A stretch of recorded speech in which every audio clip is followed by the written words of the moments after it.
Good evening. I'd like to welcome everybody to the March 14th meeting of the St. Mary's County Planning Commission.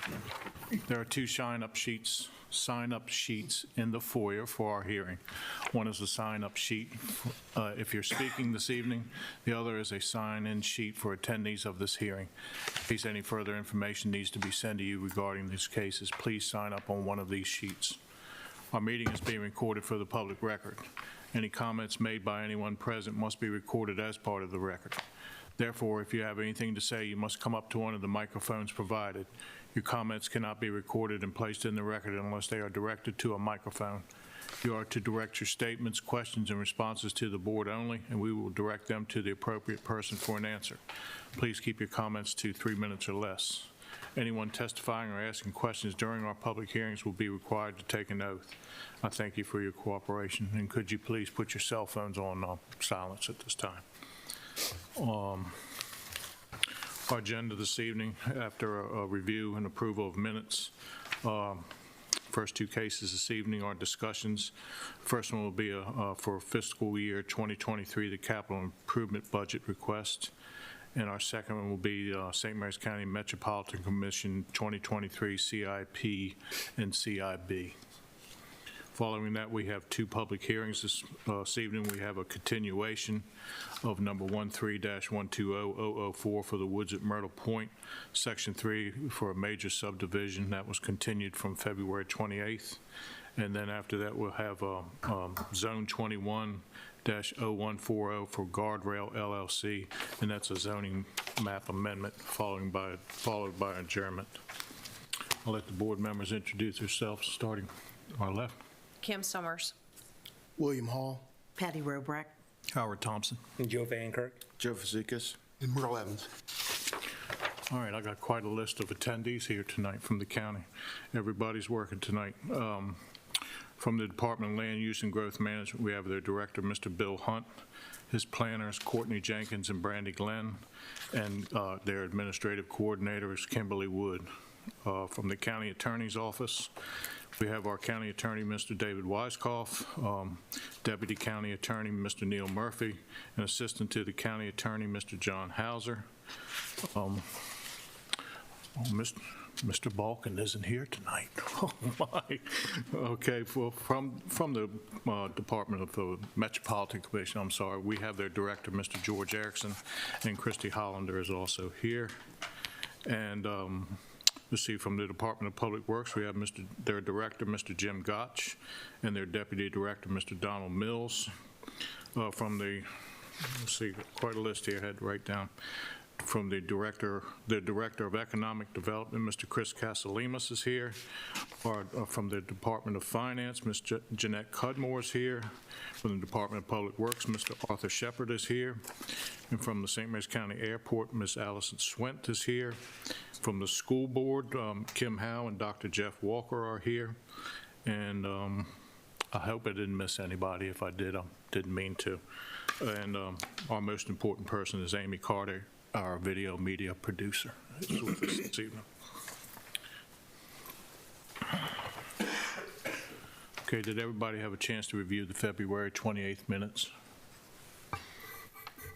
Any corrections or deletions? Additions? If not, I'll accept a motion to approve those. I'll make a motion that we approve the minutes of the Planning and Zoning meeting dated, what the date? February 20th. February 28th. I have a motion. Do I have a second? I second. I have a second from Ms. Summers. Okay, I'll do roll call. Ms. Summers? Aye. Mr. Hall? Aye. Ms. Robrack? Aye. Mr. Van Kirk? Aye. Mr. Fazekas? Abstain. Okay. Mr. Evans? Aye. And I also vote aye. Okay, moving right along. First discussion item this evening will be our fiscal year 2023 capital improvement budget. Ms. Cudmore, how are you this evening? Great. How are you? Long time no see. That's right. I also have my Deputy Director, Jody Kwasny, in the audience. I apologize. Don't know everybody. That's okay. Trying. Good morning. Good afternoon, evening. Long day? I know, it has been a long day. Along with me today with Jody, I have the CIP group here. I have Kim Howe and Dr. Walker from the Board of Ed. I have Art Shepard from Recreation and Parks, Chris Castellanos from Economic Development, and our new DPW Director, Mr. Jim Gotch. I've got some progress since the last time I saw you. We had our ribbon cutting for the ADC in June. That was pretty exciting. That's a project, a long time coming. We also have 2 upcoming ribbon cuttings that are coming up. We have the ribbon cutting at the Barns of Newmarket. That's going to be happening on April 5th. And then we're going to have the animal shelter. That's actually scheduled right now for August 30th. And then I'm sure you guys are watching the meetings with the commissioners.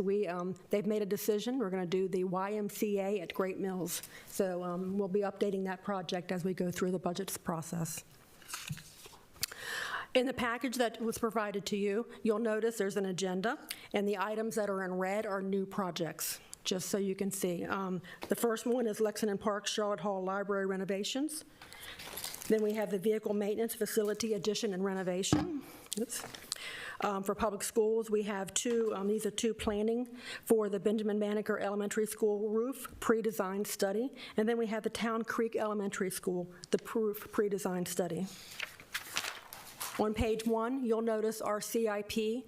This is our budget book format, and they're listed by year, and they're listed by project type. So you can see on that page, we start off with highways. And for FY 2023, the total amount for the projects is $21.6 million. Then we have land conservation, $7.5 million. Marine is 0 for this FY 2023. Public facilities is $5.6 million. Public landings, $355,000. Recreation and parks, $10.4 million. Next page is public schools at the top at $18.7 million, bringing the total CIP for FY 2023 at $64.3 million. The plan out to FY 2028 totals $220 million. Going to page 3 is our brand-new and updated debt capacity schedule. We kicked MECCOM off, and I know they're happy to have their own schedule now.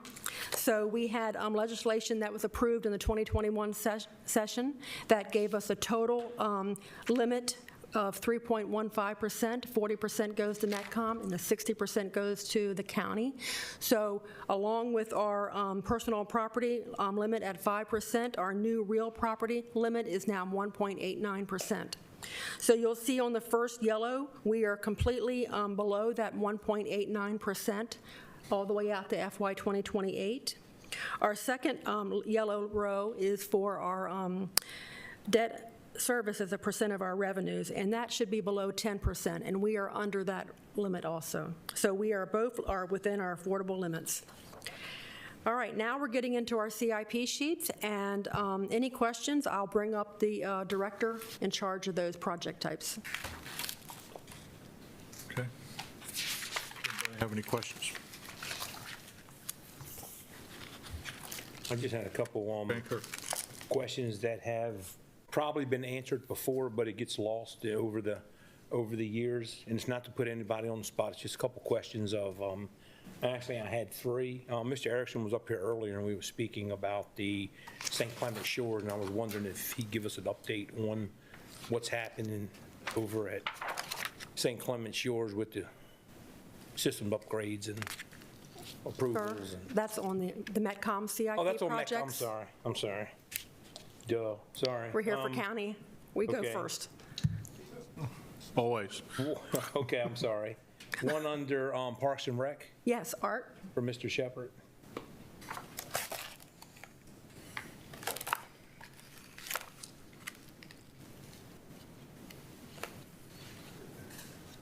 Right here. Come on up. Just a quick question. I remember a year ago, may have been 2, I think you mentioned some money had come forward for a boat ramp at Snow Hill. What's happening with that? Snow Hill looks like month of April, we're going to be coming here to the Planning Commission about our master plan. We want to schedule that. Then April as well, the end of April, with the commissioners regarding potentially adopting the master plan. So this boat ramp and the kayak launch ramp are the two priorities within the master plan. And the land water grant, $1 million matching grant of $500,000 will go toward the boat ramp, and that's well on schedule and moving forward as a priority. As to what's the projected? Well, you get through the master plan, and the planning is going to take another year, then that will be constructed. So you're probably talking about a year and a half after the summer, so maybe the winter of the next year. Be ready for the spring of that'd be the spring of 24, the boating season at the latest. Okay. That's all I had. Just curious. I know I'd heard about it. Any other It's moving questions? forward. Yeah. Any other questions for Mr. Shepherd while he's here? Yeah, Arthur, how are you? good. With regard to, I'm looking at this Central County Park, Shannon, and there's another one on here, so, the sports complex. I guess the sports complex and the Central County Park, those are going to be built over on, I guess, 4? Well, the one in the sports complex in the project, that is a designated, a placeholder spot that it hasn't been identified fully. Okay. Yeah, I just, when I look at some of these projects, and I'm not opposed to Parks and Recs, you guys have, and actually it's reflective of the support in the budget. When I look at some of these projects, I wonder about, especially there, in traffic in certain places on that road that really need to be addressed, and that's a state road, but there are some places there that need some traffic help. Sure. If nothing more than a way to get around people that are trying to make left-hand turns. It would be a concern along, right there where that area is. Yeah, and that's why it's a placeholder at this time, and the fact that what's happened with the sports complex, it's kind of changed somewhat with the turf fields with the department and the new 3 ones with public schools. So what that's really going to look like, and if it's going to have that scope of traffic on there, and because it might now wind up to being maybe some indoor type of a pickleball, tennis. That's been something that's been spoken about too, and that's why you see it. It's moved out to what, about 27 now? Yeah, and I guess is part of this the idea of the opportunity of attracting sports Tournaments. opportunities here? Yeah. Yeah, and we think we're there now with the 9 turf fields in the county for the multi-sport fields. Right. Okay, that's all. Thanks. Tell us about the new YMCA. Well, I'll get Mr. Weiskopf to tell you about that. That's in our budget, but I met with the county administrator, acting county administrator, met with the Jeanette and YMCA Robbie Gill today, and they're handling that more outside of an RMP project. Sure. We're still hammering out some of the details, but the commissioners did approve the CIP sheet, which has about 1.106 million for the architect, and like 500 and something this year and 500 and something next year, and then like about 15 million, I think, in the 2025 budget. We just met, the YMCA came down, I think, March 1st and gave a presentation. We're now, the prices have gone up, so what was 15 or 16 million is now, I think, 20 to 21 million. We're talking with them about fundraising. We're talking with them about, we had a meeting with Cardin's office to discuss, earmarks as well. So we're just looking at everything, and hopefully, it's going to take flight soon. I think when it gets, what'd they say, about 14 months to build it, I think, once we, about 9 months to design, I think, and a couple more months to get sure all the permits are in place, and then about 14, 15 months to build it. So we'll see. It was in your section, Mr. Shepherd, that's why I asked. Duly noted. The timeline that they presented, it showed construction essentially happening in FY '24, but we don't have any construction money in there. Well, it's something we're looking at and something we're going to, talk to the commissioners about probably, say March or April to see if there's, something we can do to move up the timeline. So And we'll see. I remember there was conversation about an additional YMCA as well. Well, the hope is to have 3, right? One for the north, one for the south, and one for the middle. But you got to get started on the first one first and see how that goes. I thought somebody actually tried to get on the north side of the county added to the CIP. I thought that was a note that was in one of the. I think one of the commissioners had suggested it as a placeholder, but Okay. exciting. Yeah, Okay, exciting. we are excited. Okay. Thank you, Mr. Shep. Darn good to see you. Thank you. Go ahead, Any Ms. other Cudmore. questions? Yes, sir. Thank you. DPW, Yes. Jim? Gary? Come on up. It's got to be the FDR question. no. What? Oh, come on. Somebody can, this is an outstanding, that I'm just curious about. Mr. Gotch might not even have the end, he's just taking over, so he may not even have the, But he's got supporting staff here. I know he Who does. will know the answer. I know he does. Everybody's here, just in case. What's, Whipple, I didn't see you back there. I'm sorry, I left you what's out too. happening with the Charlotte Hall Tractor Supply roundabout that we've been, has been an ongoing talk, debate, going to be installed the last couple of years, and we haven't seen it yet. Yep. Excellent question. I don't know the answer to that one.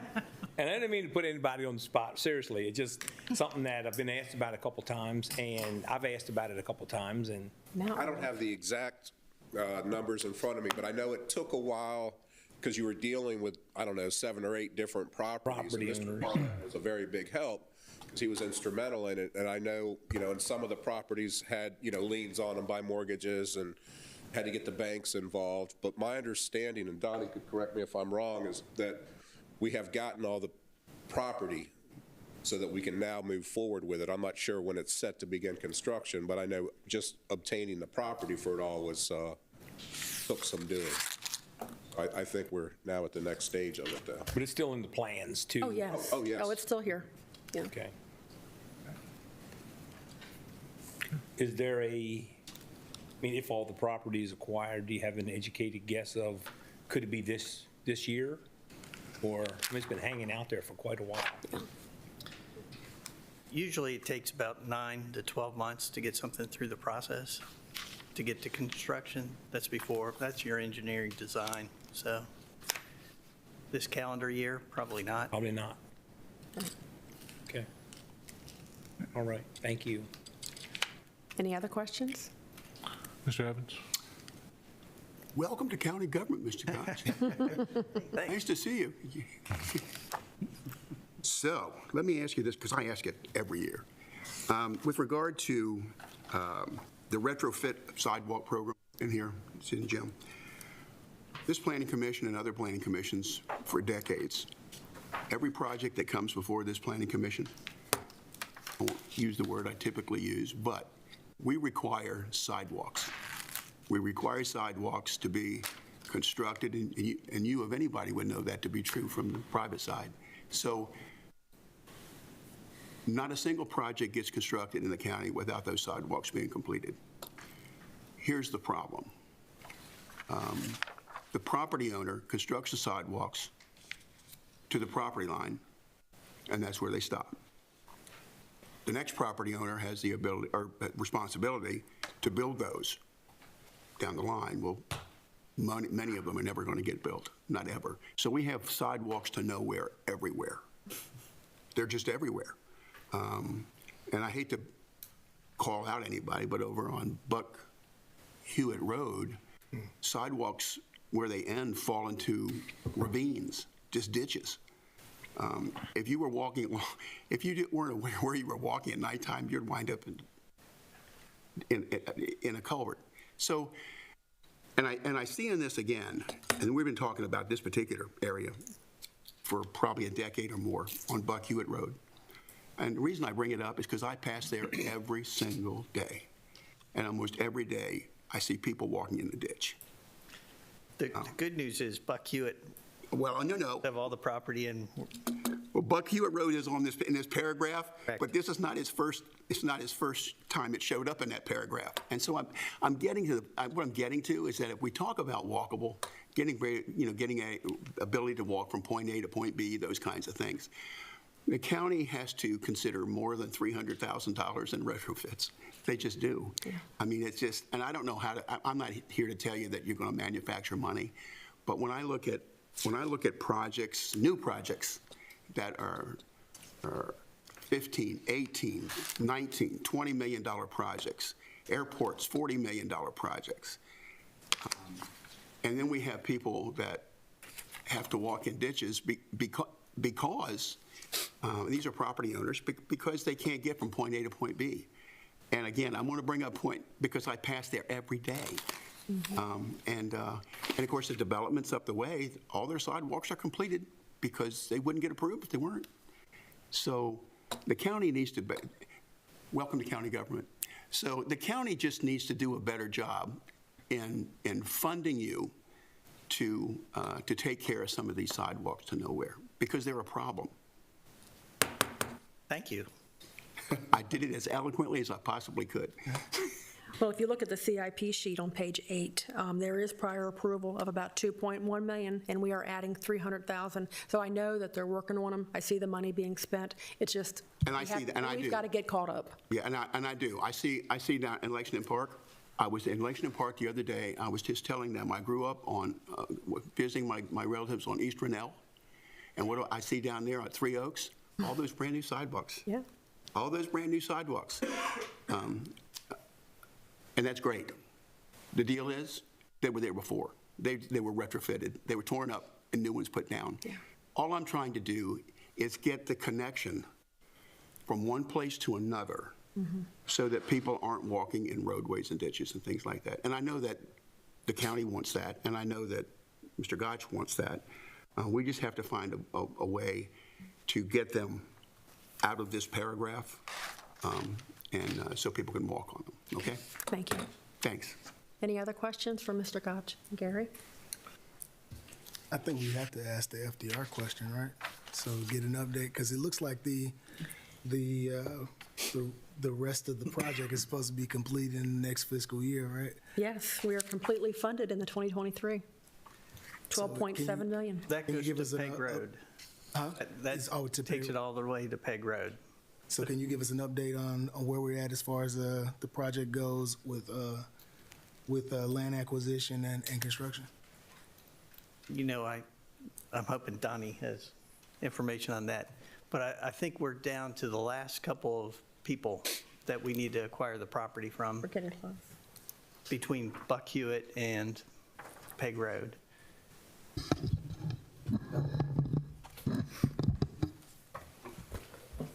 I've been here 3 weeks, so you guys are hitting me on the Trial by on the fire. fly. Yeah, it's a lot for him to take in. We could flood him if we wanted to. So property acquisition is underway on Phase 3B. So I think we might be about halfway through that. Maybe 18 properties. So I think we're about halfway. The design is buttoning up. There is a little bit left to deal with on State Highway. That's down there by Peg. So, and then the other part, at Chances Run is utilities have been relocated. We do have utilities to relocate in 3B, and that should be getting, funded and moving forward, because we have to pay SMECO to do that. You mentioned, I think you talked about Mount Wolf earlier too, just to go back on that. Now that we got the property, we have a power pole to move. So it's one that we're dealing with SMECO there. and we have not got that. We know where it's going to go and get it out of the way, but the work hasn't happened yet. So that is another component there that's kind of holding that project. Appreciate that. Yeah, yeah. Just one comment from all that, and I listened to the commissioners' meetings and the budget work sessions, and I don't think most people realize, me included really, even though we do this a lot, I don't think we realize, and I do more and more, about how hard it is for property acquisition. I've heard Mr. Whipple talk about it from the airport side. I've heard Mr. Mills talk about it. I've heard Mr. Dietrich talk about it. I've heard Mr. Erickson talk about it. You know, there's many things that go into that. And if you don't watch all that stuff, you don't catch all them things that, you know, well, we got 20 of them, but we still need 20. You know, it's a lot. And I can understand that. And again, when I ask you guys them questions, it's not to put anybody on the spot. It's just to see where we're at with them projects. And I do understand that that probably comes into play mostly and then utility moves and pole, you know, different stuff. So, but I don't think the average people realize that, even though we hear it all the time. I don't know if all of us realize the magnitude of getting 30 or 40 people to agree to the same thing. So I appreciate it. Yeah. We talked about it before, about you all getting state support on land acquisition side. Is that still happening? Yeah, for the FDR project only. That's the only project we're utilizing the state to help us. And they come out of the gate saying it'll be a 12 to 18-month process. So we're saying it's going to be a 12 to 18-month process from now? From when they get the, whenever we sign the MOU with them, Right. then they start their process. But from the private side, it takes them longer than that usually. Roger. Any other questions? Mr. Gotch and team? Thank y'all. Thank you. All right. Thank you. Okay, any other questions, Ms. Cudmore? Okay, I'll make a No. motion. Go ahead. Let me, okay. I move that the Planning Commission accept the FY 2023 through 2028 St. Mary's County Capital Improvement Budget as being consistent with the comprehensive plan, and that the chair be authorized to sign a letter to the Commissioners of St. Mary's County confirming these findings and recommending approval. Do I have a motion? Do I have a second? Second. Second by Mr. Hall. Okay. Roll call, Ms. Summers? Aye. Mr. Hall? Aye. Ms. Roebuck? Aye. Mr. Van Kirk? Aye. Ms. Zekas? Aye. Mr. Evans? Aye. And also vote aye. Thank you, Ms. Cudmore. It's good to see you. Thank you very much. Good to see you, too. Have a good evening.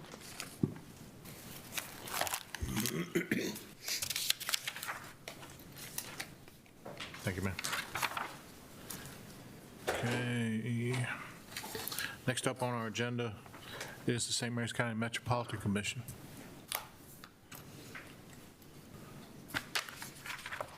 Mr. Erickson and Ms. Hollander, good to see you all this evening. Can you all get by without Mr. Balkin this evening? Yeah, Okay. he misses you guys, I'm sure. We believe we can. We came instead of him today. First order of business, welcome Mr. Hall and Mrs. Summers. Thank you. Our planning commission goes on our capital budget. Welcome on board. Try to make it short. Good evening, Chairman Thompson and balance of planning commission members. We have. Speak into the microphone. Yeah. Good evening, Good evening. Chairman Thompson and balance of planning commission members. I have with me tonight Christy Hollander, who you all know very well. She's our chief engineer, to answer any specific questions on status of projects, especially those that have been funded in prior years. There's a transmittal letter in your packages. I believe it's dated February 10th, transmitting the capital budget to you for your review. A couple of items, follow-up. Mr. Van Kirk, you asked a question earlier regarding St. Clement Shores and the schedule for that. We recently awarded the design. Our board has to approve all design awards in excess of certain dollar values. So the design should be completed by December 2022. So it'll basically take an entire calendar year to do the design. We look forward to bidding that in February 2023. That bid process will take several months, at least through April. Construction, we anticipate will start in May 2023 and be concluded somewhere around August 2024. Thank you. And you asked another question, but not directly to the Metropolitan Commission, but a general question about property acquisition, which I won't put my old DPW hat on, but I'll put the Metcom hat on. We have similar issues with just design plans in general. St. Clement Shores Water is a good example. We take the design plans of the community representatives. They walk that around. You'd be surprised that a location of a hydrant is extremely important to people. If you could get it across the street in front of the vacant parcel, that would be desirable. If you could put it on the property line, that would be much better. But please get it away from my driveway because I don't want to back into it or back out of it. So even the smallest little thing when it comes to acquisitions, because when you're talking about acquisitions, you have the design plans with you. On the DPW side, that's extremely more complicated, much more invasive. The sidewalks are much more further into the yardway. The grading can be completely different. It's the location of the relocated utilities. Ours is not as difficult as theirs, but nonetheless, to your question about complexity, it's amazing what some issues will cause in terms of change to design plans. So that was just a sidebar comment. Thank you for letting me Thank you. introduce that to you. Yeah.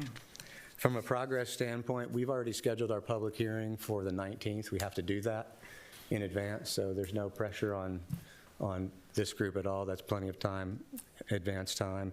But in accordance with the county code, why we're here tonight, obviously, is to obtain your concurrence, because your concurrence is an integral part of the county commissioner's concurrence with our capital budget.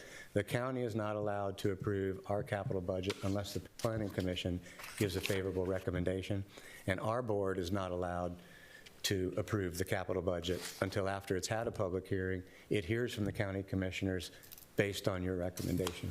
So it's not just, we're not just here on behalf of Metcom. It actually goes through a couple of other steps before we get to that point of approval.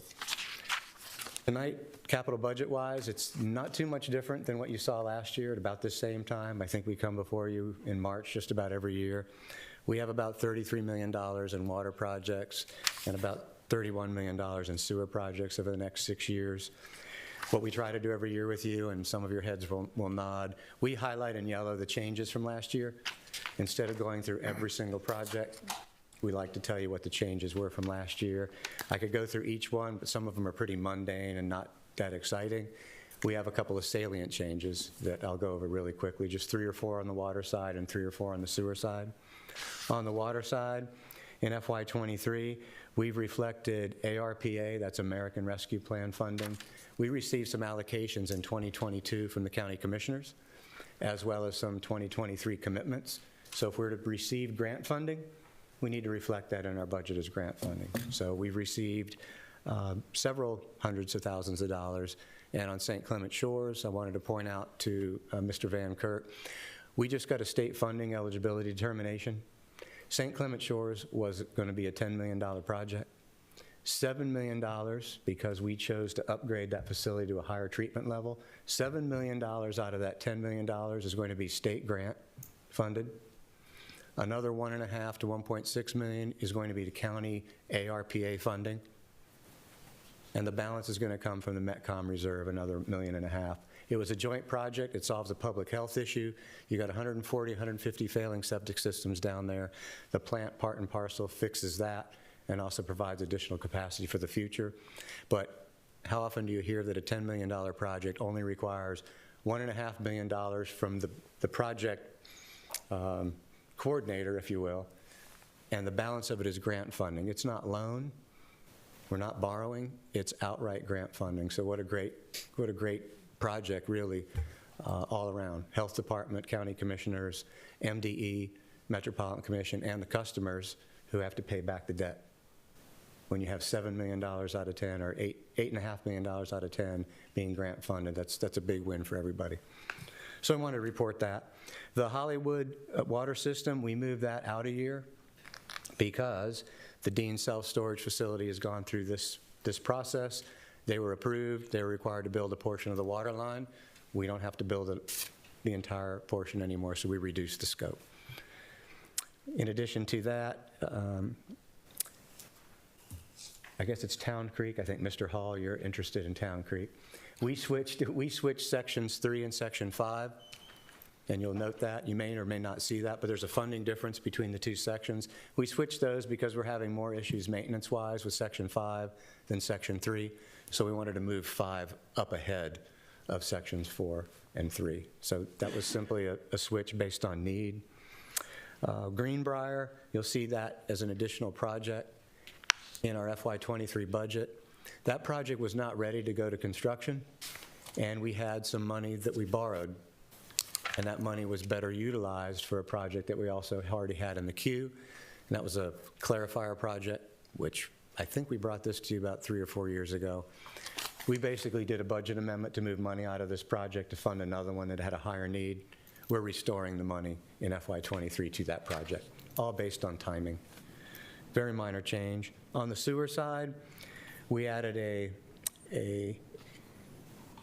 I guess what I want to say is we added a new project to study how we treat our water at Marley Taylor, how we treat our wastewater at one of our facilities, Marley Taylor. We believe that through this optimization study, we'll be able to use a lot less electricity and a lot less chemicals. And if you're not watching the market, our chemical prices are going through the roof. We spend about $500,000 a year. We're going to need about $800,000 or $900,000 next year just with the current price increases. So any kind of a study we can do to optimize, and the electric costs, you know, those are going up about 25% or so. Anything we can do to reduce chemical costs and electrical costs, we're going to study it and take a look at it. We also introduced a grinder pump replacement project. We already had a project in place. Because of the success of that project, you start pilot projects either in 1 year or you do it every other year and see how it goes. We're able to expend all that money each year, and we still have a demand to keep up with our grinder pumps. So we just converted that into an annual project as opposed to a biennial project. One big project that's exciting to us that may not be too exciting to the Planning Commission, Forest Run wastewater pump station, we moved that out 1 year. That's all I'm going to tell you. Well, there's a reason that we moved it out a year. We're looking at one of our other pump stations and seeing if we can convert that over to a small wastewater treatment plant. If we can do that, in particular the Piney Point wastewater pump station, if we can convert that over to a treatment facility, which, by the way, is how it started before it was converted to a wastewater pumping station, we can do 4 things. Add capacity to Marley Taylor, add a lot of EDUs to Marley Taylor, which there's a need for additional capacity at Marley Taylor. We have a $3.4 million expansion project for Forest Run that we think we can cut in half if we can convert this to a treatment facility as opposed to completely upgrade the pumping station. We got $6.2 million of Piney Point pump station rehabilitation that we may not have to do if we convert this facility. And we have a $5.6 million scheduled force main replacement that we may not have to do. Why do I say we may not have to do? If we can divert some of the wastewater flow from the system, that alleviates the need to pump all that flow. That's number 1. It alleviates the need to treat all that flow. That's number 2. And alleviates the pressure that we're putting on the downstream force main from that flow. So this is well worth looking at doing. We have preliminary discussions with MDE. MDE said it sounds great. We borrowed $6.2 million a couple of years ago to actually to do the upgrade to this facility. DHCD said you can use that to convert it to a wastewater treatment plant as well. So on the funding side, we're good. On the borrowing side, we're good. On the feasibility side, MDE's given us preliminary indications we're in good shape. And there's a potential to save us, if I add those up correctly, $14, $15 million, all or a portion of that in future borrowing. So we talked about, Jeanette Cudmore, your CFO, talked about debt capacity. Anytime you don't have to borrow is a good thing. It allows you to push other projects up that you had pushed off because of affordability, but it also allows you not to borrow, which is always a really good thing. And closing comment today, on the debt side, We had talked about the decoupling of the Metropolitan Commission debt from the county's debt. We have a self-imposed $120 million debt cap. We are currently at $106 million. As the highest debt, whether it is current debt that we're paying off, which we're paying off faster than we're incurring new, in our next 6 years, over the next 6 years, we're at about 106. The new legislation that decoupled our debt from the county's debt allows us to borrow up to $168 million. So you might be asking, what are you going to do between the $106 million and the $168? We fully plan to keep things affordable. Our capital contribution charges have been the same for 5 years. Our system improvement projects have been the same for 5 years. That impacts developers a lot. We're keeping those the same. We're trying to encourage development, not increasing those. The other thing that does, Marley Taylor cost us about $40 million to build. How many years ago, Christy? 3? We finally finished it 3 or 4 years ago. Use a tornado as an example. If that plant were ever to be wiped out, for whatever reason, God forbid, it's going to be at least $50 million to put that back. We intend to use this debt capacity for an emergency, for something unforeseen, not something that we're going to plan to upscale or to move up faster. It's no different than having a reserve. If you have a reserve in your budget and there's an emergency, you tap into your reserve, you replenish your reserve. You don't use your reserve for recurring costs. So the intent is to not move capital projects up closer. We're going to keep them affordable for developers and our residents. We're going to keep that debt cap available for an emergency. There could be 2 emergencies, not just one. And try to work our plan. The sewer plan is about $220,000 difference than what we proposed last year, what we brought to you before. And I think on the water side, it's about $2 million difference. So we are working our plan. We're not bringing CIBs to you each year that are $5, $10 million swings. And we think we have a really good plan. We finished a facility plan just recently, so you'll see some different projects perhaps next year. Next year will be the year for some flux, but we have some built-in debt capacity, and we will be able to keep our rates the same for our developer projects on the capital contribution and system improvement side that we did this year. That is our plan. So that's the brief introduction. I could give you a long one, but I'm sure you may not You did fine, Mr. want to hear that. And I apologize for the lack of my attire. This is the first time, I think, in 25 years I have not Had a title. dressed like Mr. Hall and Mr. Thompson. Look fine. You look great. We'll write it down. Nice and relaxed. Please note that on my evaluation. You got it. And any questions at all, past projects, things that you think are needs for the Metropolitan Commission, any kind of questions like that, don't wait for tonight, each March to do that. I urge you anytime, when Christie's here, Andy's here, Andy will have to usually bring those questions back, but hopefully he's getting back to you. But if you email me directly or call me, my cell phone number, you all should have that. We'll answer questions anytime, weekend, weeknight, just give us a call. Remember that. Anybody have any questions, Mr. Erickson? Mr. Evans? Yeah, I have a couple. Yes, sir. So I'm at, because I ask it every year. With regard to the Piney Point sewer line, you guys, we talked about it last year and the year before, and I understand that it's reached its life expectancy or perhaps beyond its life expectancy. So I guess the question I asked last year, and I'll ask it again, you guys are going to have to do that. Someone's going to have to do it. It's going to have to be, I don't know how you do it, re-sleeved, replaced, whatever. As a denied access line currently,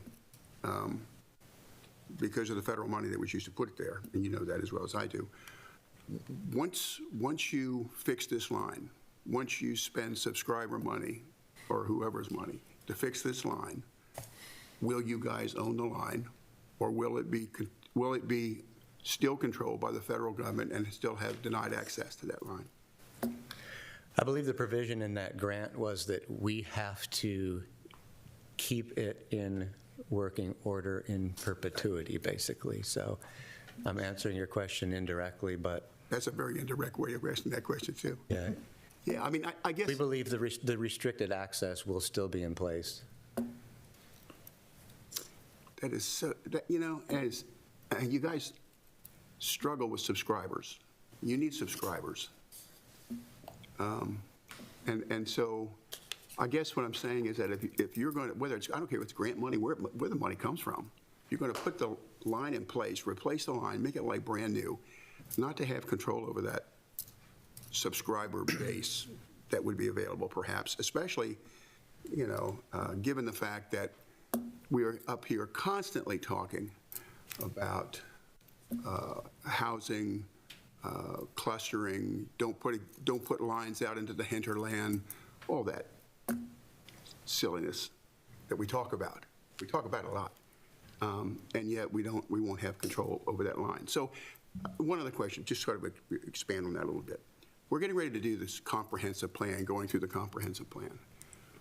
What is it that you believe? What is it that the comprehensive plan that you see could do now that's not being addressed with regard to MedCom? Well, that's an easy one. Your comprehensive water and sewer plan gets its direction from the comprehensive plan. Exactly. In the comprehensive water and sewer plan, there are two areas in the back. One is called problem water areas and one is called problem sewer areas. There are areas that have been identified in the comprehensive water and sewer plan. Climate resiliency is another big thing coming down the pipe. By 2050, I believe sea level rises are expected to be, I'm going to round it up to a foot. By 2050, or 2100, excuse me, it's 4.35 feet. Let's just call it 4 feet. You can say 5, we could say 4. Probably one of the exercises that we should do is look at all of the septic systems and wells that are private, not MedCom, that are in that potential, I don't want to call it a surge area because it's not a storm surge area. It's not a 100-year floodplain level. It's climate resiliency. How many private wells and septic systems are in that zone, which may create another St. Clement Shores issue, depending on the area? And the health department will get involved, and somebody will ask, why did not the Metropolitan Commission do planning? And we'll turn around and tell you, because those properties are, number one, in the county's plan, in the no plan service area, where you do not want public water and sewer, right?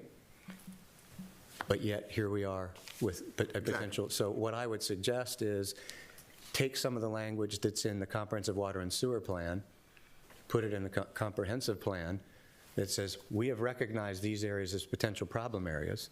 Many of the septic areas that are too far away from sanitary sewer facilities, force mains, gravity mains, are so remote that the solution is even in the comprehensive water and sewer plan. It says packaged treatment plants. Right.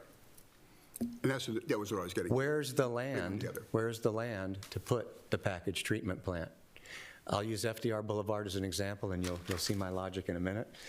Sometimes we throw the baby out with the dishwasher, with the dishwater, I mean, not with the dishwasher. Let's not put them in the dishwasher. But you have your design and your land acquisition, and then you have the construction, which is that big number. So let's not do any of it. If you can design it and get your land, you can build it whenever you want, because we know getting land is tough. No different than solving potential septic failure areas. If a packaged treatment plant is the solution, where is that property in relation to these areas, and shouldn't we be purchasing that now, or at least identifying it now? Well, Brown Road is sort of a success with regard to a package plant, you know, from way back back a while, you know, been very, very successful. Where I live, I benefit every single day from the fact that I have access to MedCom sewer. If it weren't for that, my property, and likely most properties proximate to where I live, would be on pump and haul. It's simply no way to have any other kind of mechanism to address the sewer need issue. And so my guess is, as we move along, you know, and you don't people want to hear this, but if you were to take those little pink pills and throw them in the toilets and flush the toilets, there's a lot of places in St. Mary's that would turn completely pink. And those are the places, however we get there, that need to be addressed. I mean, they, especially from a sewer perspective. They may be able to dig a well, but the sewer, you really don't have any place to put it. I mean, everybody wants to do their deed. Nobody wants to put it someplace else, and somewhere else, just not near me. So to answer your question, Yeah. if some of the comprehensive language were brought into the comp plan, and then we talked about climate resiliency, then the comprehensive water and sewer plan could address how we're going to tackle that, as opposed to the comprehensive plan saying, we know there's some areas. You know, usually your comp plan's more global, and your plans after that are more detailed. Right. Yeah. So I think that would be very helpful. And we were talking earlier, I think that when we start talking about densities, you know, when we talk about 10 to 1, 20 to 1, 30 to 1, 40 to 1, people in their heads think, I was telling Mr. Fasikas, they conjure Chicago and what that looks like. It doesn't have to look like that. It just doesn't. And I think in our county, given where we are proximate to the water and the issue that you brought up, we're going to have to look at that in a much different way with regard to densities in those areas that we've determined where we want to have Agreed. residences or whatever we want built in those areas. For the very reason that you gave, and for the fact that if the county is going to grow, it has to grow in these development areas. It's not going to be able to grow in the hinterlands because the land's not going to perk. It just isn't. And so I'm hopeful, moving forward, that some of that can be addressed, because in that, you know, conversation, we're talking about water, we're talking about sewer, we're talking about housing, we're talking about economics, and many of these modules that we're going to be talking about, and all of them rely on infrastructure, especially the infrastructure that MedCom provides. And this, you know, land use and growth management sort of gives you marching orders as to where it goes and how it goes. Well, and as you go through this process, I urge you to look at the comprehensive water and sewer plan, the sewer service areas and the water service areas. You'll see that more than 95% of the county is in no plan service. Exactly. The thought would be, well, the direction is, Metropolitan Commission, we don't want public water and sewer in these areas, so don't plan for it and don't look for it. St. Clement Shores was a great success. Let's have more successes. And if a lot of failing septic and wells, which are private, are going to be in these coastal areas, and we've already identified problem sewer and problem water areas, why don't we start addressing that now? And I'm not suggesting we make a no plan service 2050 for a foot sea level and a no plan service dash 2100 for the year 2100. But if those are areas that we know are going to be impacted, they should perhaps be something different than no plan service, or we're going to have another St. Clement Shores. And that's the problem. The problem will be if we don't look at that in a comprehensive way, what's going to happen is you're going to have an outcry from people that their systems are now failing. And more importantly, when the health department comes and they do tests, they're not going to be able to get an alternative system. Then what do they do? And there are places in the northern part of the county that's going to happen. Well, let's just say this. The county commissioners sit as the Board of Health. So when the health department presents to the county commissioners, they are the Board of Health. Yep. Someone didn't plan, it's either, I can't point, can I? It's either the planners, which are on both sides of the table here, or the people responsible for water and sewer, or the health department. How did we let this happen again? I've talked to Heather Moritz. She's all on board with looking at it comprehensively like this. We're certainly on board, and anything we can do with the comprehensive plan or the comprehensive water and sewer plan. I know Christy and Ed Hogan, our operations people, have been identified to talk as part of the comprehensive plan. Yeah. I think water and sewer. Mm-hmm. So we'll be bringing these ideas to the forefront as part of that process. I just don't see how you'd accomplish it without the idea of using package plans. I mean, I don't. Where are they going to go? I agree. Who's going to pay for them? Sure. And, right? But if you're going to grow, you're going to grow where? You're going to grow where? You're going to grow where there is availability to sewer or infrastructure. You don't have a choice. Go to the two tables in the comprehensive water and sewer plan, look at the scope. Problem sewer areas, problem water areas. There's very few wells that are issues. Maybe there's 3 or 4. There's a lot of sewer issues, in terms of availability. And in that one of the columns, you'll read Failing septic, failing septic, failing septic, failing septic. That comprehensive water and sewer plan's dated 2017. All right, we're going into 2023's budget. Let's start doing a little bit more planning. And again, it's just, you ask for perspective, and that's our perspective from the Metropolitan Commission side. It's going to be a great exercise, just like St. Clement Shores was. I think part of our responsibility up here is to ask questions that sort of need to be asked. They're not meant to put anybody on the spot. They're just meant to be, because they're important to ask. Absolutely. So, okay, thank you. That's it. Plans are great plans. Somebody asks you what your plan is, the next question is, well, when? All right, we got the first part. Now we've got to start tackling it. Let's not throw out the construction with the land acquisition and the design. Let's find out where these package treatment plants are going to go. Let's find out how we're going to pay for them. Let's find out what the fiscal impact is and maybe prioritize them. Pick one off one at a time. Who's going to buy the land for the package areas? Would it be Metcom? Would it be the county?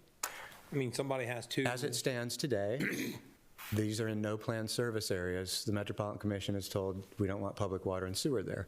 From a planning perspective and public health perspective, one might say it's a joint venture. We can figure that out later. Let's decide we want to do that first, or that it's a good idea first. Because I can tell you in some of these areas, the communities who have failing systems, there is not one parcel in that community available. We'll have to go outside that community. Is it 1 mile away, half a mile away, or 2 miles away that we can find a piece of land suitable enough for a package treatment plant?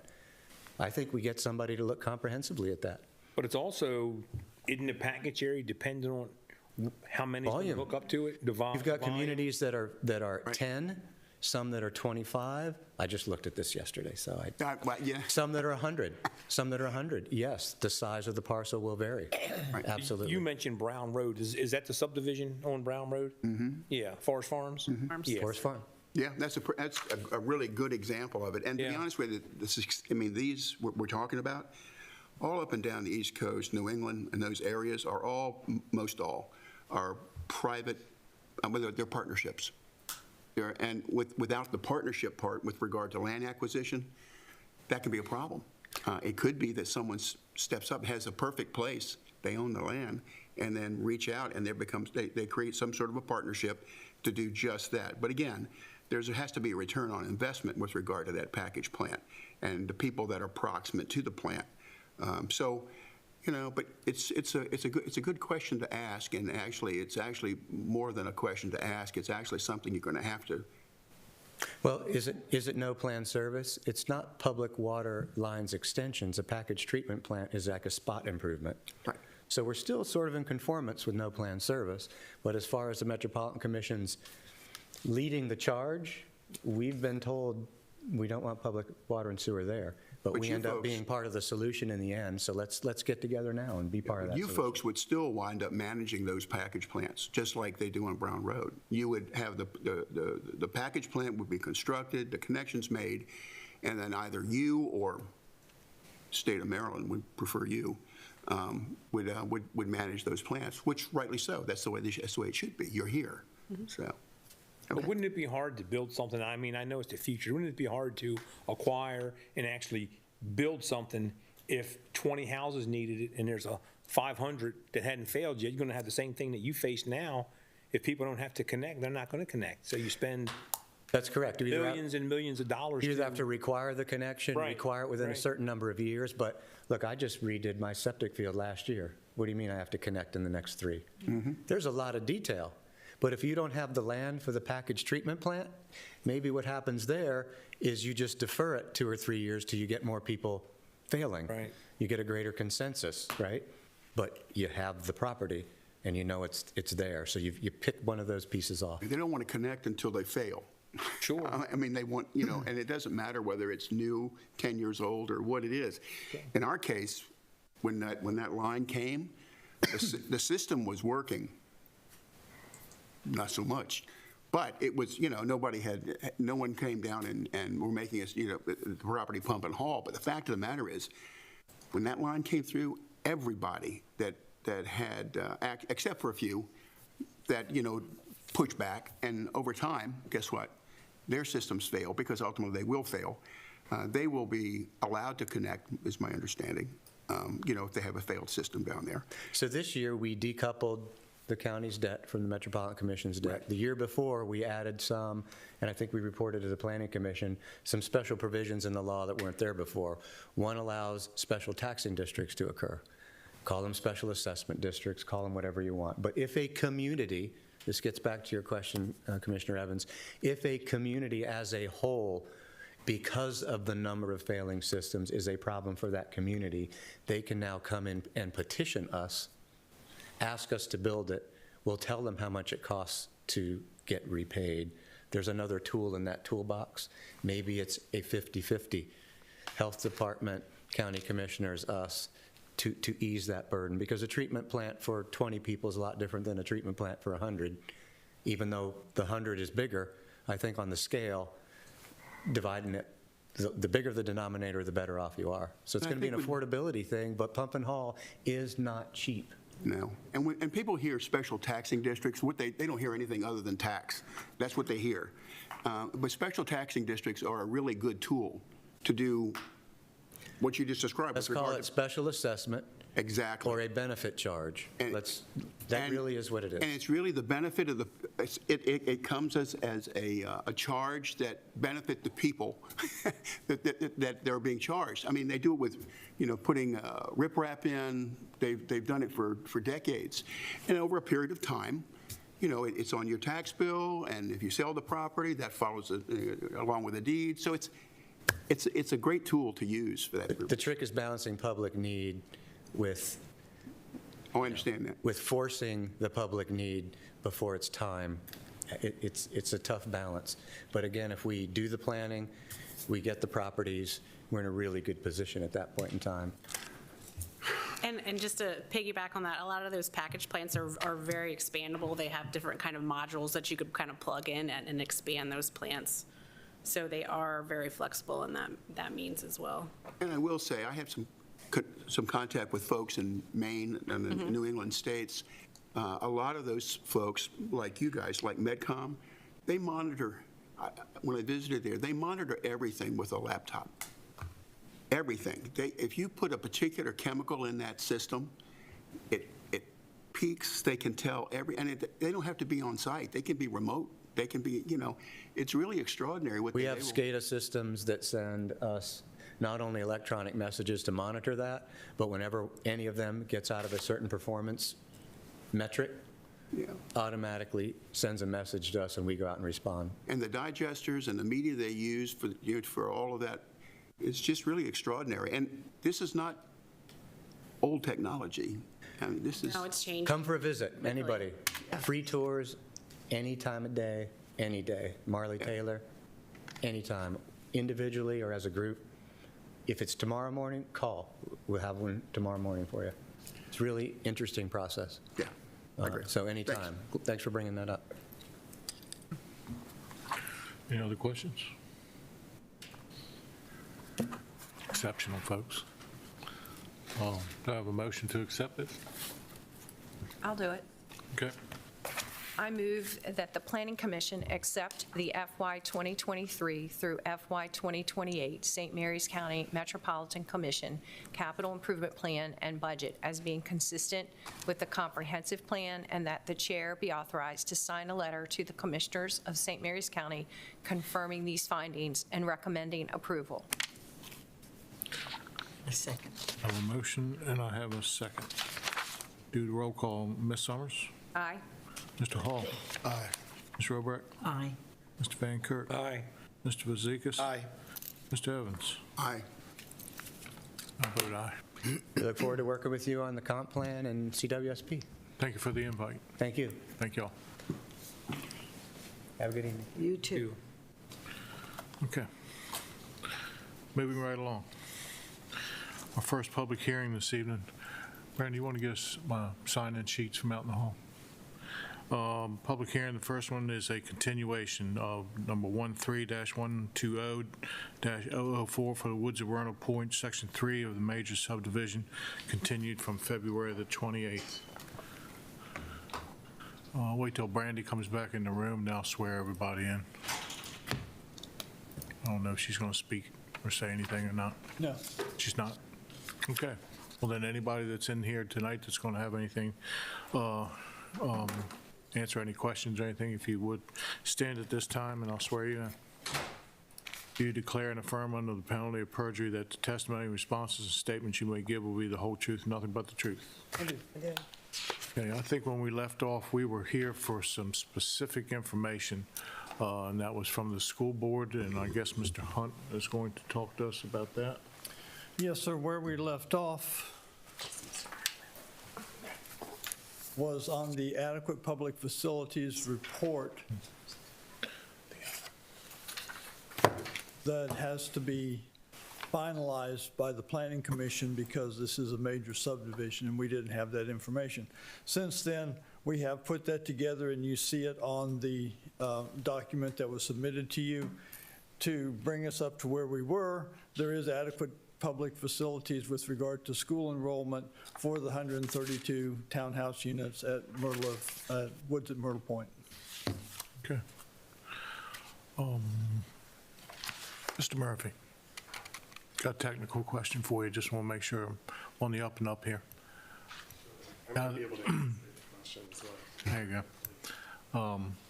Since we needed that information tonight, we went through the rest of the hearing at the last time, had public testimony, and closed it.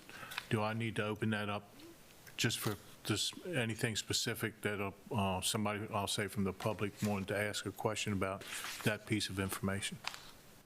So I was thinking about this, and my initial impression was no, that had somebody wanted to call in last time, not yesterday, rather, last time, and reserve testimony for after that information was received because everybody knew that it was going to be forthcoming at this meeting, then we obviously would have had to open it up because we would know that somebody is going to be calling.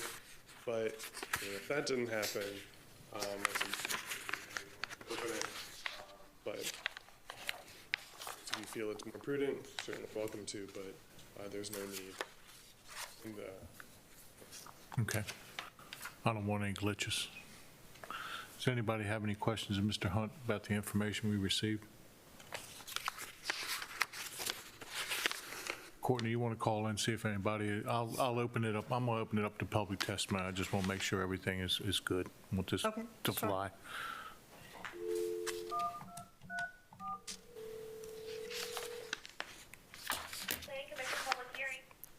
Ms. Wood, do we have anyone on the line that wishes to speak in regards to the Woods at Myrtle Point, Section 3? No, we don't. Okay, thank you. You're welcome. Okay. Anybody in here? Let me ask Mr. Hunt one question, just because I'm curious. Okay. In the packet that you provided, Mr. Hunt, number 2, when it talks about the APFS shall contain the following information, it's got the per student for elementary, middle, and high. So it talks about a dwelling unit. So a dwelling unit, no matter if it's a 1-bedroom condo or a 7-bedroom house. Correct. Generates 0.215 of an elementary school student. The numbers don't change regardless of the number of bedrooms. Now, is that a state numbers or are they St. Mary's County numbers? They were adopted by the commissioners of St. Mary's County. Okay, just curious of. You and I both, we spent some time really trying to get a better handle on where those came from. The Board of Ed doesn't have anything. Legal department didn't have anything. All we have is the reference in the zoning ordinance, and then the numbers have been repeated in the Board of Ed master plan facilities reports, which is where I quoted it from. Sure. Just so that you would see that it was something that was used by the Board of Ed. Okay, I've seen it before. It just seems like it's a relatively low number just to put a standard on any type of dwelling, but I just wanted to ask you. Thank you. Yes, sir. Okay. I have just one question. In the report as well, on page 2, it references that the enrollment numbers were from January 10th from Ms. Kim Howe. What was lacking from that report that would have caused us to be continued? Was there something that you guys didn't get, a number that you didn't get, or? What was lacking was all of that. We didn't know where to find the state-rated capacity that needed to be used, and we didn't have the enrollment numbers that needed to be used to be able to definitively state that APF was adequate for schools with respect to enrollment. Those percentages are scary. Okay. Any other questions? Okay, I'm going to go ahead and close public testimony. Mr. Longmore, do you have any rebuttal you want to bring forth? Thank you, Mr. Chairman. Again, on behalf of the applicant, Chris Longmore, I will note that our entire team is available tonight, mostly by Zoom, or all of those testified before, and I believe all the issues had been resolved or adequately discussed by the Planning Commission. There are standards that need to be met for subdivision approval. They're in the staff report. There's 8 of them. We believe this project clearly meets all of them. I'll remind the Planning Commission that this commission has already approved the site plan for this project, and it is still an active site plan.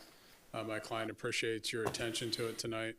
We're glad that the APF report resulted in, came to a result that we expected, that there are adequate public facilities, and we believe that it's appropriate their request as presented. But of course, our whole team, and including Mr. Rathliff, who's here on behalf of the applicant, is available for questions if you have. Okay. Thank you, Mr. Longmore. All right, I'll go ahead and open it up to the board for testimony and begin any deliberations that we may have. I know this was one important piece of information that we needed before we could make a final decision on this, and I believe they've come forth. Anybody have anything they want to add? Mr. Evans? Yeah, so I'm back to the January 10th letter. What I don't want to do when we sit here, I don't want things like this to happen in the future where something is inadequate so that the director can't formulate a report, and I don't know what was lacking, and I understand you just explained it to me, but I don't understand it. So, according to this, the enrollment numbers are from the January 10th, 22 letter from Kimberly Howe, and in the public hearing, it says that we were waiting for those numbers, but according to this, you had them, or you should have had them. So, Ms. Howe's here. Can we ask Ms. Howe what was missing? I don't understand what's missing, and why this couldn't have been moved forward. Well, I don't want to put you in a spot, but I don't want this to happen moving forward in other projects. That's all. Mr. Murphy, I've closed public testimony up. We're kind of opening up the hatch again. Certainly. Give me some guidance here. So while public testimony is closed, I suppose it would only be fair if you were to reopen it to allow Mr. Longmore to respond as the applicant in rebuttal if there anything were to arise, since it would be substantive information that may affect his application, though perhaps not, but in the application of fairness, that would be my only recommendation. If you were to open it to allow Ms. Howe to speak, which is, I suppose, why she walked up. All right, I'm going to open it back up, but then I'm going to hit public testimony again. I mean, I understand we're trying to get to an answer here, but I mean, at this point, I mean, we're just trying to figure out who's responsible for a late report. I'm trying to figure out, what I'm trying to figure out is why it was postponed, and I don't want it to happen again. That's all. I mean, that's sort of a reasonable thing. I'm not trying to put anybody on the spot. I mean, I really am not. I mean, it was clear that I was not happy with the fact that when it was continued, that it was continued and that we didn't have the information, because historically, I've never known the Board of Education not to provide the information in a timely manner. I've never known that. And for that to happen, I just didn't understand it, that was all. And I asked the question, I didn't get an answer. I think we did get an answer, though. I mean, if I remember correctly, I think they told us essentially they got a report late, and then the person that normally handles the school capacity data was not there. They realized that it was missing when they were formulating the report.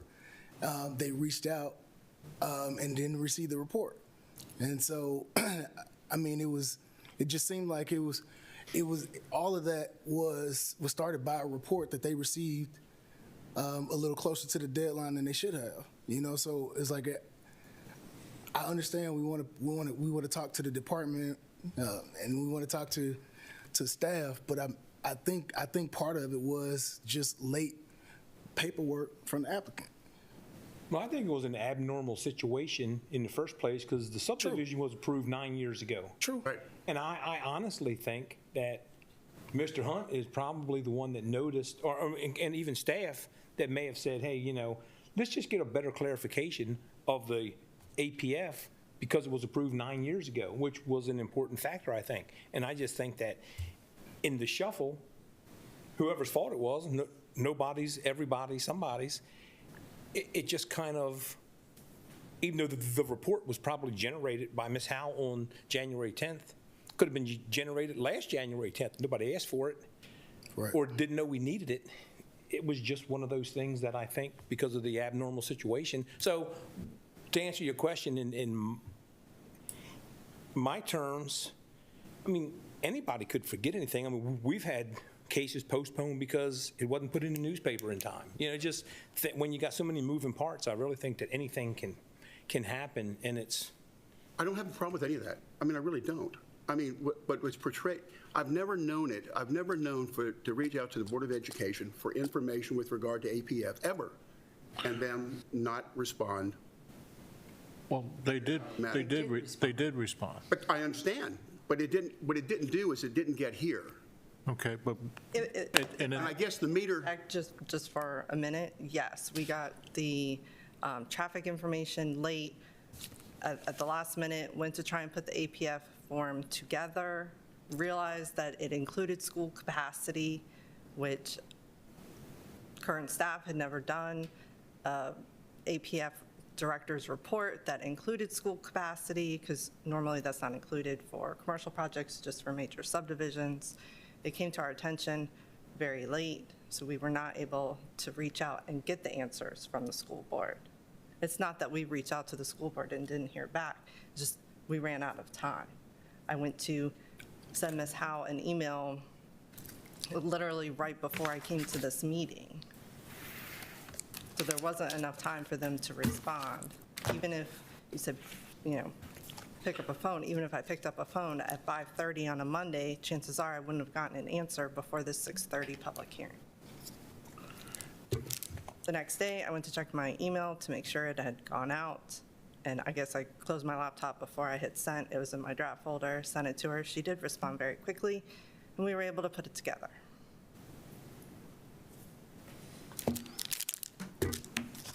I'm done.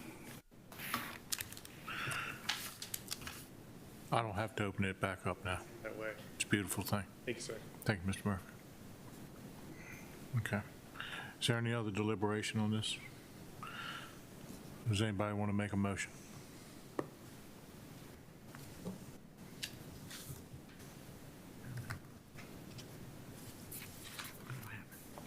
Let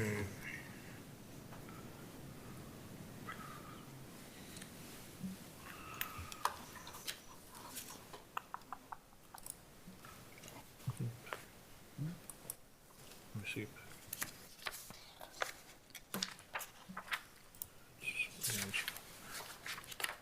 Anybody want to make a motion?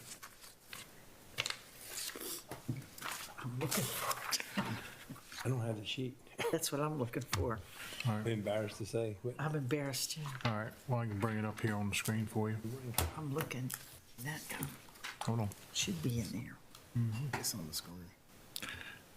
Let me see if I can blow it up here for you. It's on go to your agenda. I'm completely out of it. I can do it. Go ahead. Go for it. Thank you. I gotta see it. In the matter of major subdivision number 13-12000004, Myrtle Point, Section 3, having accepted the staff report and having made a finding that the criteria for approval of a preliminary plan, Section 30.5.4 of the subdivision ordinance have been met, and noting that the referenced project has met all of the requirements for the preliminary plan approval, I move that the concept plan be approved with the following conditions. The 80 TDRs must be landed as part of the major site plan for Section 3. I'll second that. You have a motion. I have a second. I'll do roll call. Ms. Summers? Aye. Aye. Mr. Hall? Ms. Robrack? Aye. Mr. Van Kirk? Aye. Mr. Vazegas? Abstain. Mr. Evans? Aye. And I vote aye. Thank you, Mr. Hunt. Thank you, Mr. Longmore. Sorry. Okay. Do we need a break, or do you want to move right along? Let's go. Let's go. Move on. Okay, moving right along. Our last public hearing will be number Zone 21-0140 for the Guardrail LLC zoning map. And let's see here.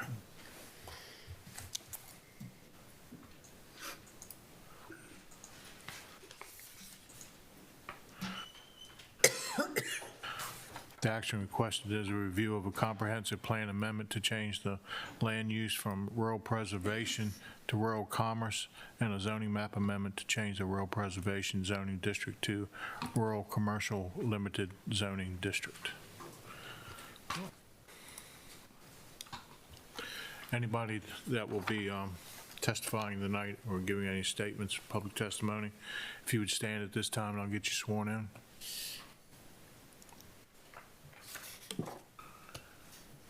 Do you declare and affirm under the penalty of perjury that the testimony, responses, and statements you may give will be the whole truth and nothing but the truth?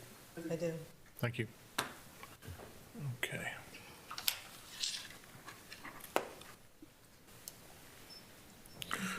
Courtney, is it you that's doing? Chair, Vice Chair, and Planning Commission members. Agenda item 4 is a comprehensive plan amendment and zoning map amendment request, Zone 21-0140 for Guardrail LLC. The zoning map amendment seeks approval of a comprehensive plan amendment to change the land use from rural preservation to rural commerce, and a zoning map amendment to change the rural preservation zoning district to the rural commercial limited zoning district. The site is located at 26470 Three Notch Road in Mechanicsville. The land use is rural preservation, and the zoning is rural preservation district.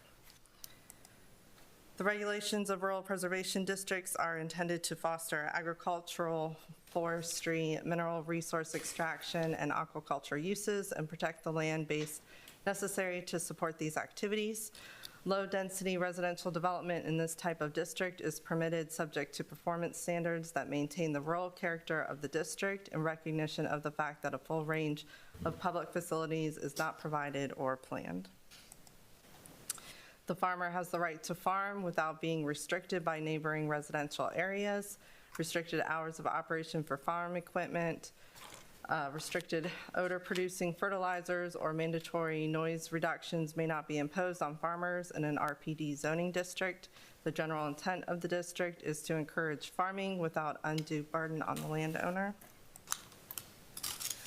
The regulations for the rural commercial limited district accommodate existing small-scale commercial uses serving localized markets in the county that are scattered along the highway and in some cases clustered at intersections.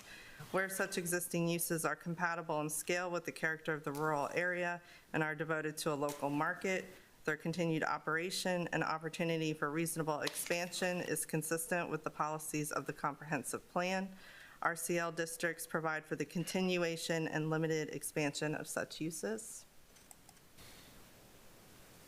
For the Rural Preservation District, per the comprehensive plan, it is prime farmland, timberland, and mineral resource lands, agriculturally related industries, and limited non-farm cottage industries, and low-density non-farm residential developments characteristic of the county's rural character, which are to be preserved for a wide range of economic and aesthetic purposes. It acknowledges continued non-conforming commercial and residential activities on existing parcels throughout the district, but limits their expansion or creation. And per the comprehensive plan, the rural commercial limited areas are established for commercial use along county or state roadways that existed in the RPD at the time of the passage of the plan. They provide for the continuation of commercial uses and for the commercial development of certain vacant properties where the use and commercial zoning classifications predate this comprehensive plan, and where commercial use or development would generally not alter the historic character of these areas that are located outside of a development district or town center delineated by the comprehensive plan. The public notice for the Planning Commission public hearing was published in the Southern Maryland News on January 14th, February 25th, and March 4th.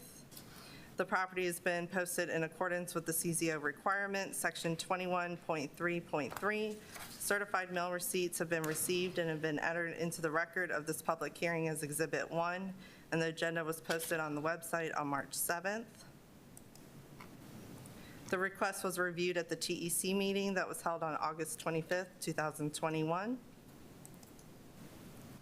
The neighborhood of the subject property for this application request is Oakville, Maryland, along Maryland Route 235, 3 Notch Road, south of Mechanicsville. The property is located near the intersection of Oakville Road and 3 Notch Road.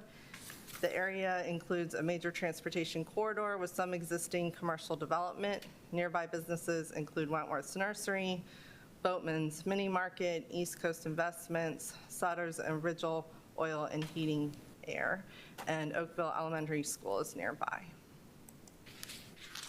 For the justification for the zoning request, it is currently occupied as Buckler's Auto Parts, formerly Ransom Motors.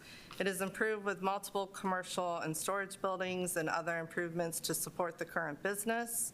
The applicant has stated that the land use designation change will better implement the conceptual land use plan and reflects implementation of the comprehensive plan. The proposed justification for the amendment is due to changes in the neighborhood and a mistake potentially observed in the 2010 comprehensive plan. The applicant believes the designated land use is a mistake that occurred with the last land use map changes, since the business uses on these properties have existed for a considerable amount of time, with primary structures built in 1985 and 1989. There are several properties within proximity with the rural commerce land use designation, including the property immediately adjacent to the southeast. The land use designation change and zoning change would allow the existing uses to continue and be further developed to include similar and related uses. The justification letter from the applicant was attached for your review and reference. So per the St. Mary's County Comprehensive Zoning Ordinance, 21.2.2 for amendments to zoning maps or text of the ordinance, the Planning Commission and the Board of County Commissioners shall each hold at least one public hearing on an application for an amendment to the official zoning maps. Such hearing may be held jointly at the discretion of the Planning Commission and the Board of County Commissioners. And then per 28.3.2, review procedures by the Planning Commission. The Planning Commission shall promptly consider applications for the amendment. The Commission shall conduct a public hearing for map amendments and may conduct public hearings for all other amendments.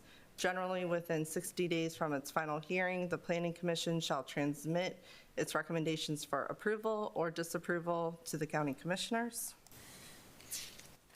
For the Maryland Department of Planning, They are requesting to be notified at least 60 days prior to the scheduled public hearing for any proposed comprehensive map amendments. The application, staff report, and supporting documentation was emailed to the Maryland Department of Planning on January 14th. This information was also provided to the town of Leonardtown, Calvert County Department of Planning, Charles County Department of Planning, and the Tri-County Council for Southern Maryland.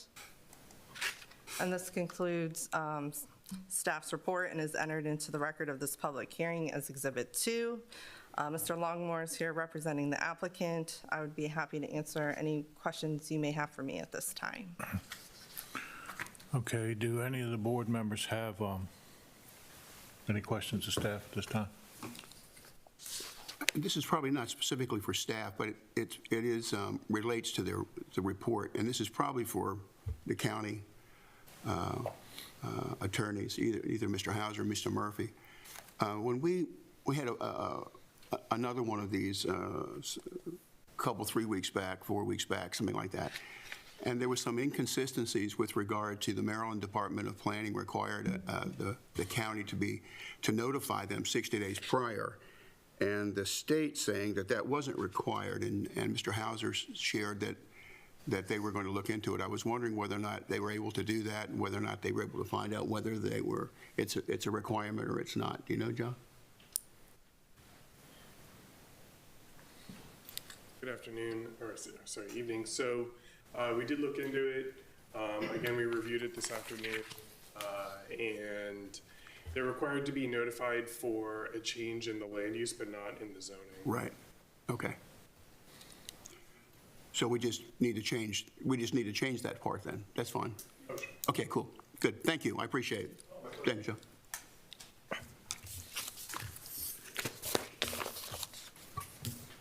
Okay. Any questions of staff? Any more? Okay, Mr. Longmore.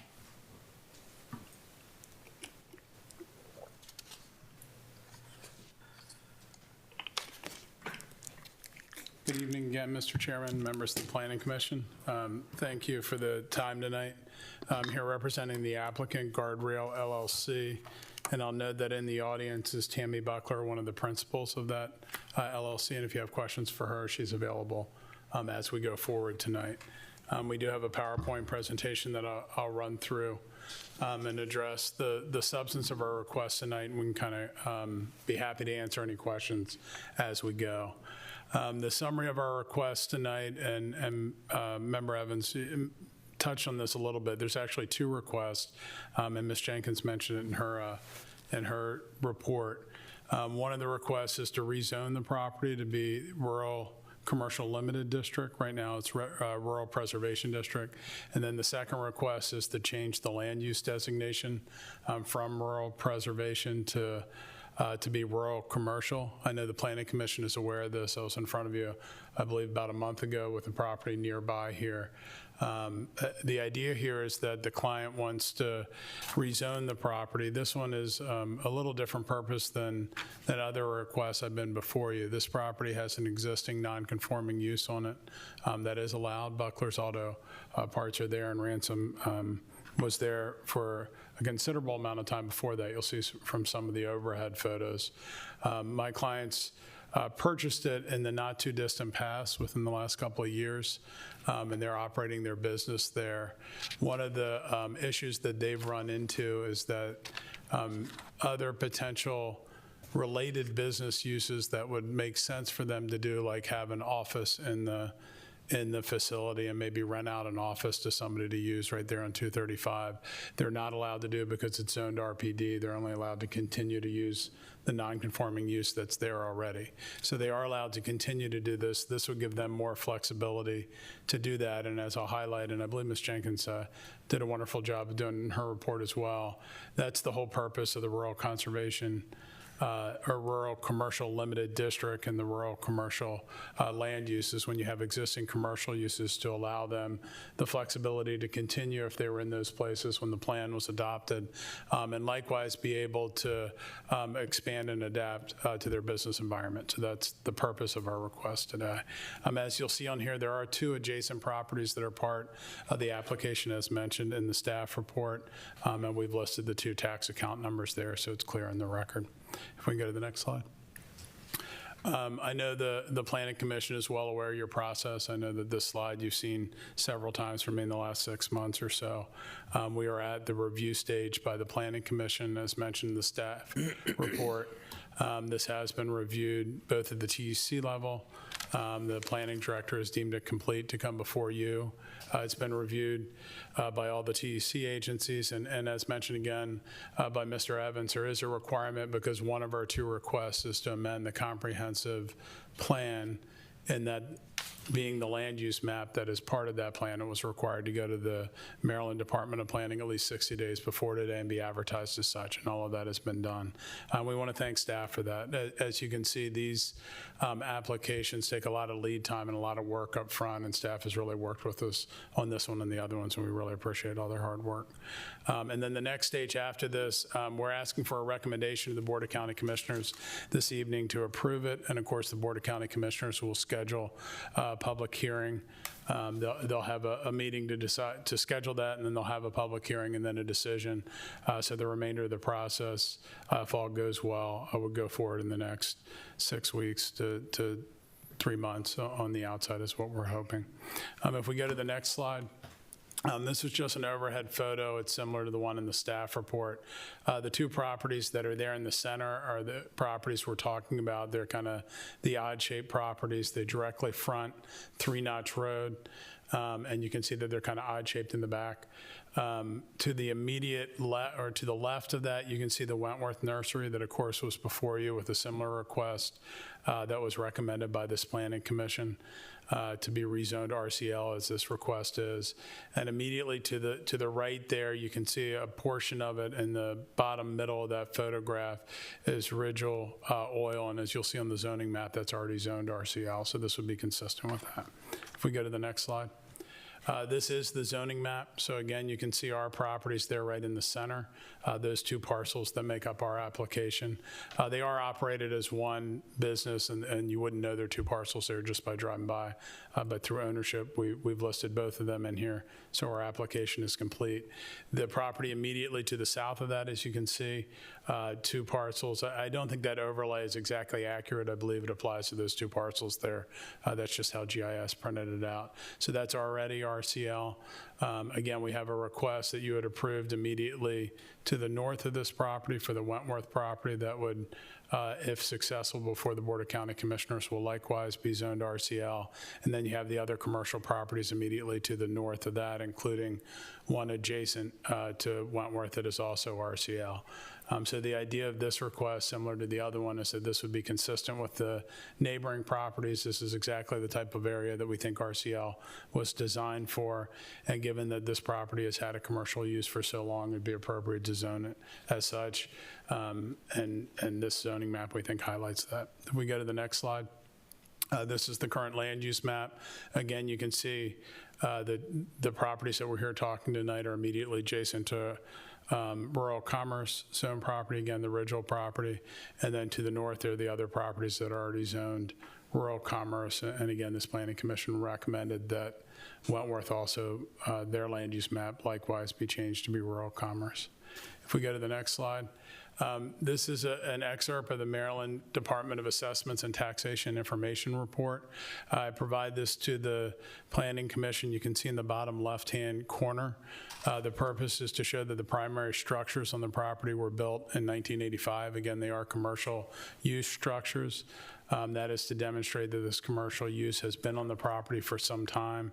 And as far as the zoning map change, we need to show either a mistake in the original zoning of the property or a change in the neighborhood. One thing that was in the staff report that I'll clarify is that we are not changing that. We're not suggesting that this neighborhood has changed since 2010. I don't believe it has much. Some of the uses have changed on some of those other RCL properties, but like the Wentworth property, this was there well before that 2010 rezoning, and that's where we think I was mistaken in the form of an oversight that RCL was really the appropriate zoning at that time. If we go to the next slide.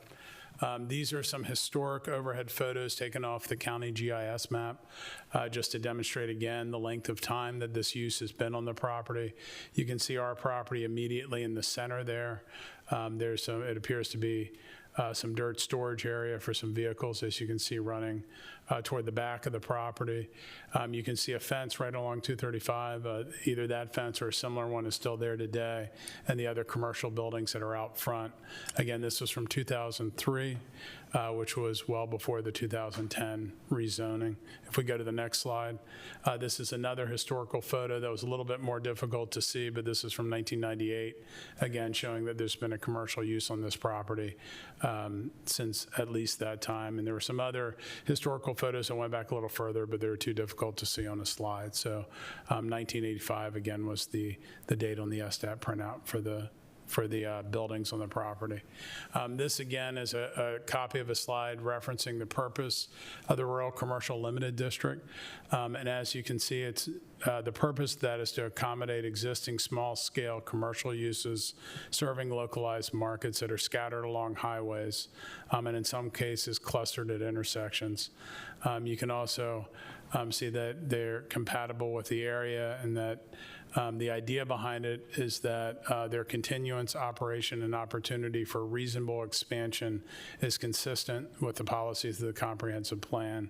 RCL districts provide for the continuation and limited expansion of such uses. That's, again, why we're asking for this to be rezoned as RCL. We think that that purpose falls directly in line with this property and its use over the approximately last 30 to 40 years. If we go to the next slide. Again, to qualify for the rezoning, we have to show one of these two standards. We are arguing a mistake in this one. As in good faith, I don't think we can argue there's been a substantial change in this neighborhood. So we're stating that there's a mistake in the 2010 comprehensive plan and in the zoning ordinance that was adopted at that time. If we go to the next slide. This is a direct excerpt from the comprehensive plan. Again, to show you the land use rural commercial limited and the purpose there, you can see that it is designated for established areas of commercial use along county or state roadways that existed in the RPD at the time of the passage of this plan. Again, we think we fall right into that category, and it allows for the continuation of those commercial uses. It also talks about developing vacant property. Of course, that would not apply here because this was developed as far back as 1985. We go to the next slide. Again, we're asking for the changes and that we believe there was a mistake originally. It was developed with these and has been for the past at least 2 comprehensive planning and zoning cycles. There are other properties in the vicinity that we've highlighted that are zoned RCL, and there's a pending application for the property directly adjacent to the north to be rezoned that. Either side, more importantly in our mind is that regardless of that pending application for the Wentworth property, there are commercial uses on both sides of this property, and it has been a commercial use for since 1985 or soon thereafter. And we believe that the language in the zoning ordinance and the comprehensive plan regarding the RCL zone and the rural commerce use are appropriate for this property. If we go to the next slide.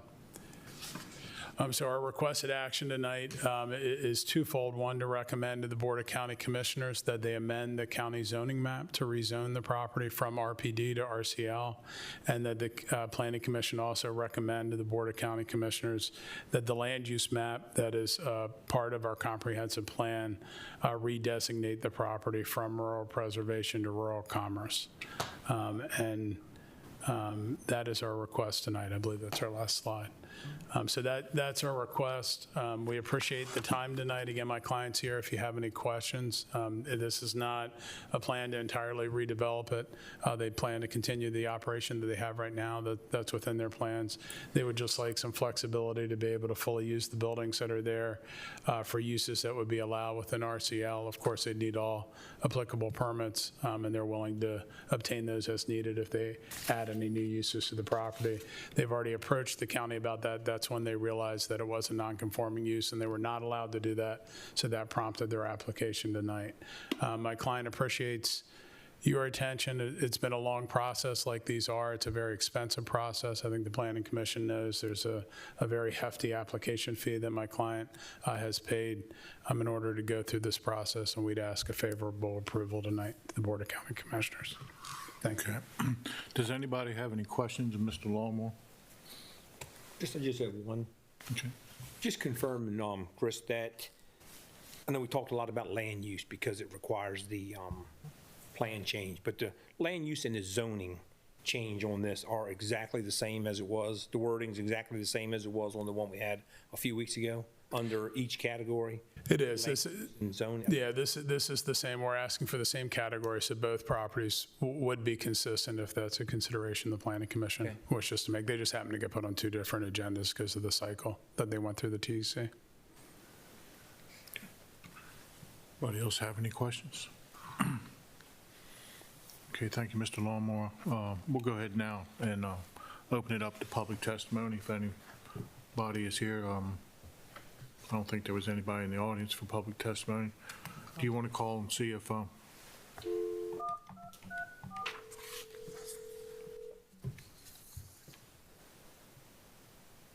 Planning Commission public hearing. Hi, Ms. Wood. Do we have anyone on the line wishing to speak in regards to Zone 21-0140 for guardrail? No, we don't. Okay, thank you. You're welcome. okay. Thank you, Mr. Chairman. We're available for questions, but we appreciate your attention. We know the commission's been sitting a long time this evening and hearing a lot of different things, so I won't talk any further unless you have any questions. Thank you. Just stand by, Mr. Longmore, just in case. Okay. I'll open it up to the board then. I'll close public testimony and begin any deliberations. Does anybody have any? I mean, this is pretty straightforward as to what they want to do and why they want to do it. No discussion? No. Anybody have a motion? Okay, Go for it. in the matter of Zone 21-0140 Guardrail LLC, having accepted the staff report and having made a finding that the objectives of Section 21.2.2 and 28.3.2 of the Comprehensive Zoning Ordinance have been met, and noting that the reference project has met all requirements for a comprehensive plan amendment and a map amendment approval, I move that the comprehensive plan amendment to change the land use from rural preservation to rural commerce and a zoning map amendment to change the rural preservation zoning district to the rural commercial limited zoning district request be recommended to be approved by the Commissioners of St. Mary's County. Okay, I have a motion. Do I have a second? Our second. Okay, I have a second by Ms. Summers. Okay, we'll do roll call. Ms. Summers? Aye. Mr. Hall? Aye. Robert? Aye. Mr. Van Kirk? Aye. Mr. Fazekas? Aye. Mr. Evans? Aye. I also vote aye. Mr. Longmore? Thank you, Mr. Chairman. Appreciate Thank you, it members this of the evening. commission. Is there any other business this evening? I'll accept a motion to adjourn. So moved. I have a motion. I have a second. Second. I have a second by Mr. Hall. All in favor of the motion, say aye.